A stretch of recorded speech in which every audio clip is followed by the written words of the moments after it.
এবং আপনার নেতৃত্বে, আপনার সরকারের নেতৃত্বে দেশের শিক্ষাঙ্গন সহ সর্বত্র একটা সুন্দর পরিবেশ তৈরি হয়েছে এবং ছাত্র সংসদের, কেন্দ্রীয় সংসদের নির্বাচন 4টি বিশ্ববিদ্যালয় ঘোষণা হয়েছে, 2টি ইতিমধ্যে সুসম্পন্ন হয়েছে। আমরা আপনার প্রতিশ্রুত যে নির্বাচন, জাতীয় নির্বাচন, সেটা সুষ্ঠু হোক, ফেব্রুয়ারিতেই হোক, সেই টাইমলাইনে আমরা সুন্দর নির্বাচনের মধ্য দিয়ে এই সরকারের একটি সমাপ্তি, নতুন সরকারের আগমন, বাংলাদেশে একটি গণতান্ত্রিক অভিযাত্রা শুরু হবে, যা আন্তরিকভাবে কামনা করি। আমরা দৃঢ় বিশ্বাস করতে চাই আপনার ঘোষিত প্রতিশ্রুতি অনুযায়ী লেভেল প্লেয়িং ফিল্ড প্রতিষ্ঠিত হবে, নির্বাচন নিরপেক্ষ হবে, সুষ্ঠু হবে, গ্রহণযোগ্য হবে। কিন্তু কেন্দ্রীয় ছাত্র সংসদের 2টি নির্বাচন কিছুটা আমাদেরকে উদ্বিগ্ন করেছে। নির্বাচনের পরিবেশ এবং নির্বাচনের ফলাফল ঘোষণা নিয়ে নির্বাচনকে প্রভাবিত করার ক্ষেত্রে যতটুকু আমরা লক্ষ্য করেছি, এটাকে আমরা একটি নেতিবাচক সংকেত হিসেবে দেখতে চাই। এটার প্রভাব আর জাতীয় নির্বাচনে পড়বে কি না, সেই জায়গা থেকে আমাদের উদ্বোধকতা আমরা জানাচ্ছি যেন আগামী নির্বাচন সুষ্ঠু, গ্রহণযোগ্য এবং নিরপেক্ষ একটি প্রশাসন ব্যবস্থার মধ্যে দিয়ে অনুষ্ঠিত হয়, তাহলেই আমাদের আকাঙ্ক্ষার বাস্তবায়ন হবে।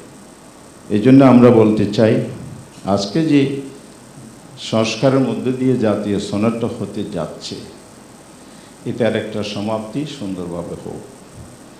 এটা এখনও সমাপ্তি পর্যায়ে উপনীত হয়েছে আমরা মনে করতে পারছি না, কারণ আমরা সবাই মিলে যদি একমত হয়ে যেতাম তাহলে অবশ্যই একটি ঐক্যমতের একটি জাতীয় সংস্কার জুলাই সনদ তৈরি হতো।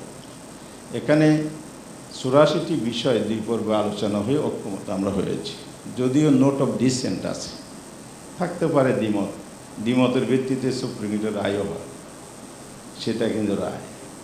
আমি দ্বিমত করতে পারি, এটা আমার ওপিনিয়ন, অভিমত থাকতে পারে।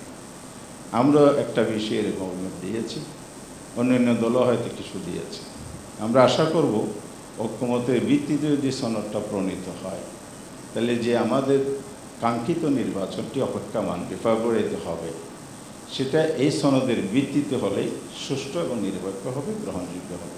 সবাই মিলে যদি আমরা একমত হয়ে যাই, তাহলে একটা আইনি সনদ অব্লিগেশন সোশ্যাল এবং নৈতিকভাবে চলে আসে, তাহলে কোনো সমস্যাই থাকে না।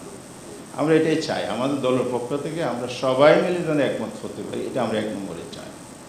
এই জন্য যতটুকু ডিফারেন্স আছে সেটার মধ্যেও যদি রাজনৈতিক দলগুলো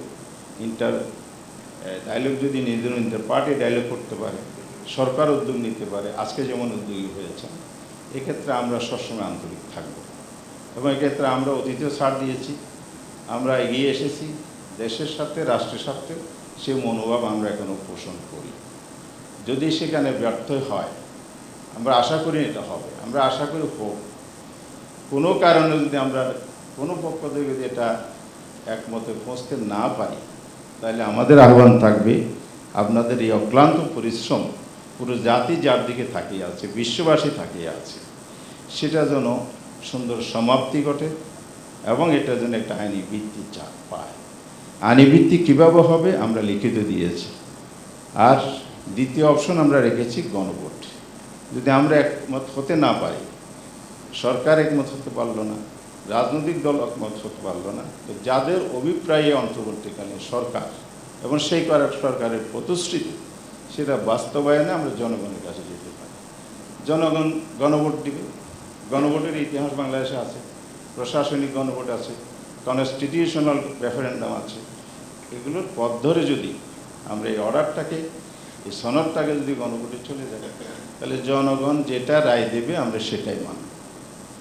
জনগণ যদি আমাদের মতের বিরুদ্ধে রায় দেয়, আমরা মেনে নেব।